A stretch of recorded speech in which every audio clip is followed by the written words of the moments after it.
Europe's blueprint to keep Britain in the EU. Cameron claims the document delivers a substantial reform on benefits and sovereignty. Critics say it's not worth the paper it's written on. I think we're well on the way for getting a better deal for Britain. But if we can get that deal, for reasons of prosperity and security, we're better off in a reformed European Union. It was hardly worth the wait. It's pathetic. I mean, there is no fundamental change in our relationship at all. Also tonight, the Shoreham disaster. Police investigate this separate air show incident involving the same pilot. It's tough going for Trump and Clinton as the race begins for the White House. And the prostate poser, one dad's way of persuading men to check for cancer.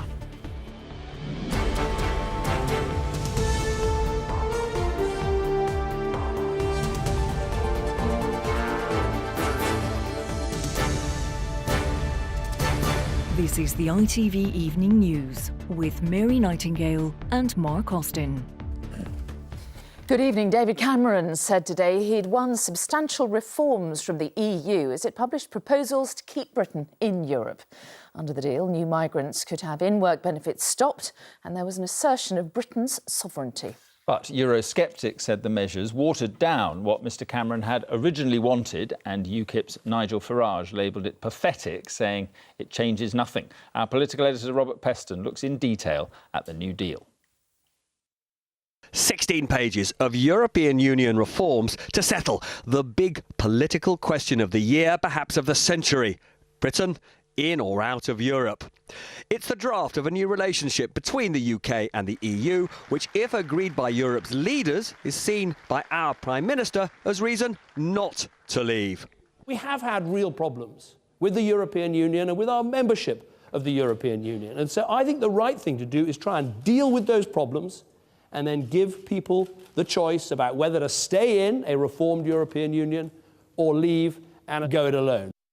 So Britain's proposed new EU settlement would protect the UK being damaged commercially by Eurozone members ganging up against us, would say that the EU's commitment to ever closer union wouldn't apply to us, and national parliaments would get a red card or more powers to block EU legislation.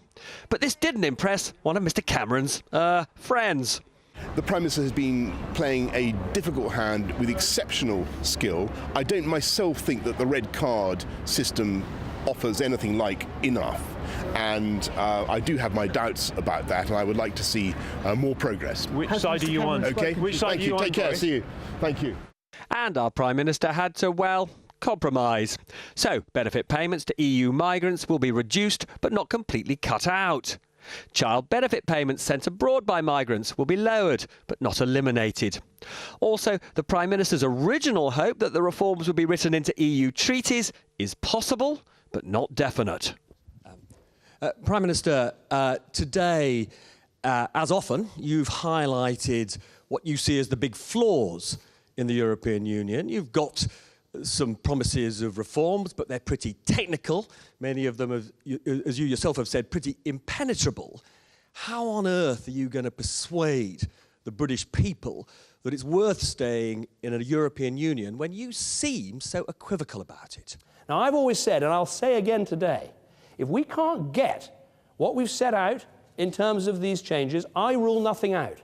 I don't think it would be right to put this question unless we can get a better deal for Britain. I think we're well on the way for getting a better deal for Britain. But if we can get that deal, for reasons of prosperity and security, we're better off in a reformed European Union. And there will be no lack of passion on my part. And no lack of passion at the European Parliament in Strasbourg from perhaps the UK's most famous Eurosceptic. Fundamental treaty change. That was what the Prime Minister and the Foreign Secretary talked about. A change in our relationship, reform of the European institutions. And Donald Tusk, the President of the European Council, in the first sentence of this document says that all the principles upon which the European Union was founded have been respected. I absolutely predict that the effect of this will not be to reduce the numbers coming to Britain. Now, the Prime Minister's campaign to persuade us he's changing Europe in a way that makes it a cosy home for us began, perhaps predictably, here, a factory owned by a huge company from Germany. So the Prime Minister has had what he thinks is a good day in his plan to keep Britain in the EU. And in particular, tonight he had some very good news. The Home Secretary, Theresa May, who many had been looking to lead the Leave campaign, said some very positive things about the draft proposals to end the abuse of settlement rules by migrants from outside the EU. She said she saw it as the basis of a deal. Now, ostensibly that means a deal for Britain, but most people in Downing Street think it's a deal with the Prime Minister for her to stay loyal to him and back Britain staying in Europe. All right, Robert, thank you. Well, there is still a long way to go before a potential referendum in June. Tomorrow, the Prime Minister will present the proposal to the House of Commons, something Labour said he should have done today. On Friday, Mr Cameron will visit Poland and Denmark, the first stops of a charm offensive to persuade EU leaders to back the deal. And on February the 18th, he will try to get the package formally approved at a European summit in Brussels. Well, our Europe editor James Mates is in Brussels right now. So, James, will EU colleagues sign up to this deal? Mary, the important thing to remember is that this isn't actually a deal, it's a proposal for a deal. And rather ominously, the last sentence of Donald Tusk's letter said all sides must be prepared to compromise, which one must assume includes Britain compromising further. So when this summit meets in a couple of weeks' time and they talk late into the night, it is quite possible that other countries are going to be saying to David Cameron, look, if you want this deal now, if you want your summer referendum, you're going to have to make more concessions still, added to which the European Parliament today, always the most federalist of the European institutions, says it wants to get involved and it wants to have its say. I think on most of the issues, most European leaders are going to look at it and say this is so watered down we can go along with it. But the crucial migrant benefit issue, which in Eastern Europe, I have to say most Eastern European leaders have been pretty sanguine about it today, but the Poles, who will be most affected, they have the biggest number of workers in the UK, they are still saying no, we don't like this one little bit. James Mates in Brussels, thank you. The pilot whose aircraft killed 11 people at last summer's Shoreham Air Show is being investigated by police over a second incident. ITV News has learnt it involves a show in Southport back in 2014 when pilot Andy Hill was warned for flying too low. An official report into the Shoreham disaster found that Mr Hill had started his final stunt hundreds of feet lower than his licence allowed. Neil Connery has more.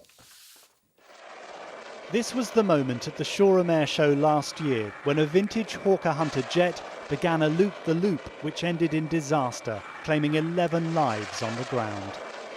Accident investigators have already established the pilot started the manoeuvre 300 feet lower than he was licensed to. Andy Hill was seriously injured but survived. His actions that day are now part of the wider investigation. Now ITV News has obtained this video which purportedly shows Andy Hill at the controls of a different aircraft at the Southport Air Show in September 2014. In this incident, as thousands looked on, the Jet Provost T5 he's flying goes below the minimum height allowed by regulators in one manoeuvre and too close to the crowd, forcing his display to be stopped.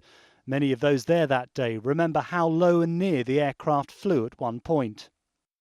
It was far too low. It seemed to be just above the van in front of me. So very low, much, easily under 100 feet.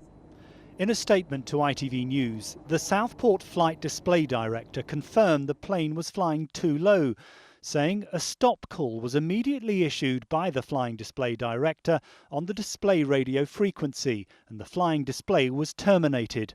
The pilot was debriefed initially on the telephone and later in person and agreed to amend his display for the Sunday display.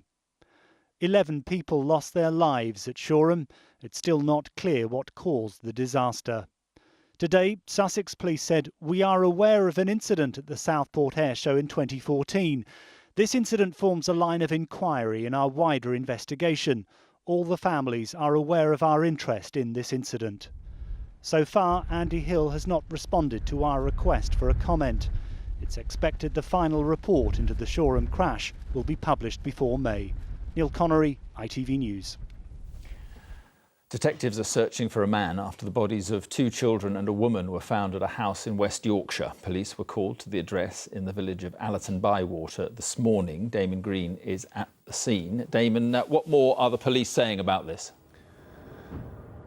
Well, they say they were called here just before midday today. The occupants of the house behind me have not been formally identified. We understand, though, they are a woman aged 51 years and her 2 children, a 12-year-old daughter and a 6-year-old son. Now, a friend of that woman had been concerned for her safety over the last couple of days. She came round to check on her this morning.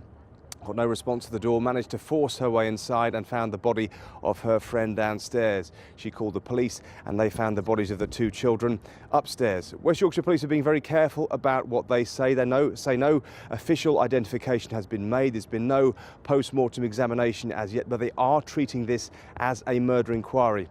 They're not confirming that they are searching for a man in connection with this. Their very carefully worded statement is that initial indications are that this is a domestic-related incident, and that is as much as they'll say, apart from to say they're searching for anyone who can bring them more information. All right, Damon, thank you very much. Share prices in BP have plummeted after the company's annual profits halved. The company's chief executive warned it would be a turbulent year as oil producers are forced to cut costs. It also announced 3,000 more jobs would be axed globally. Donald Trump has been humbled in the first vote of the US presidential campaign, losing to his rival Ted Cruz. The Texas senator came first with almost 28% of the vote. Trump could only muster 24%, a big blow to his campaign.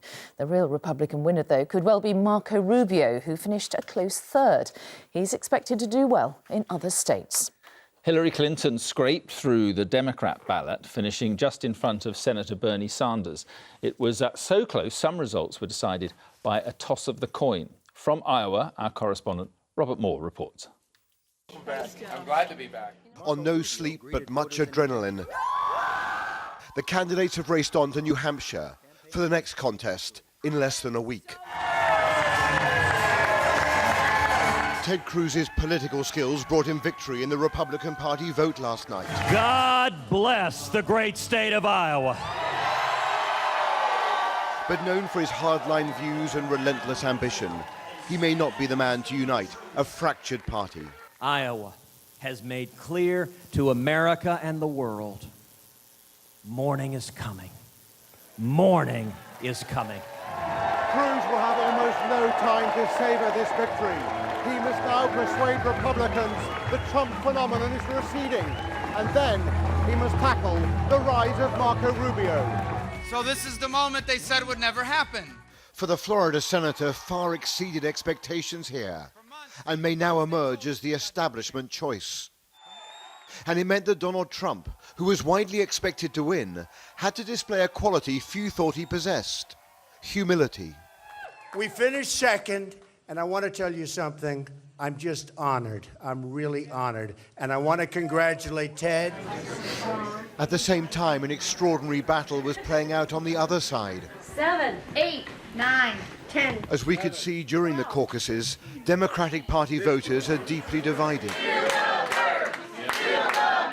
Torn between the populism of Bernie Sanders and the appeal of Hillary Clinton. So as I stand here tonight, breathing a big sigh of relief, thank you, Iowa. Relief, perhaps, but essentially this was a dead heat. And for a self-described democratic socialist like Sanders to run even with Hillary is a sign of the depth of the frustration with Washington politics. For both parties, a grueling battle now begins. As he left his victory rally, Cruz spoke to me of why he won. Congratulations. How sweet was this victory? It was a tremendous victory for the grassroots, for courageous conservatives all across this country, and people are ready for a change. People are ready for strong leadership in America to stand by our friends and allies and to stand up and defeat our enemies. I could not be more encouraged.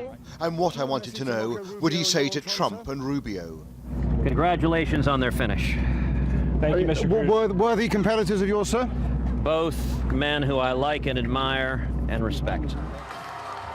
But any such respect is likely to fray as they battle for the nomination from state to state. It's a race rightly regarded as the single greatest test of political organisation and endurance. Thank you all very much. Robert Moore, ITV News in Iowa. Quite a night. Now, still to come on the ITV Evening News, holiday confusion about what to do over the Zika virus. And meeting Messi, why his biggest fan is set to team up with the football superstar. Those stories and more after the break.